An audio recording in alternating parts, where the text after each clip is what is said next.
spotlight sa gitna ng bukid ang view ng buwan sa Lawag City, Ilocos Norte. Hindi rin maalis ang mata ng mga bata sa nasaksiyan ng sa Tatawagan, Quezon. Napaligiran man ng hila, hindi natakpan ang pambihirang liwanag ng buwan. Babato na naman yan. Paging sa ibang bansa, nagpawaw ang supermoon.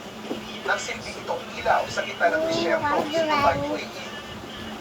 Sa isang pambihirang pagkakataon, nahuli ka pa ang pagtaan ng isang eroplano sa madilaw na buwan sa Brazil.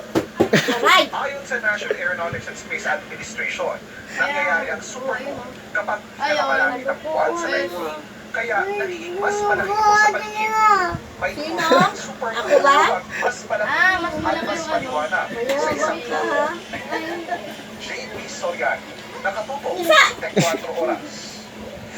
Jay! Patuloy naman yung ating service ang tatawagin yung pinatapos ko na 24 oras. Ano?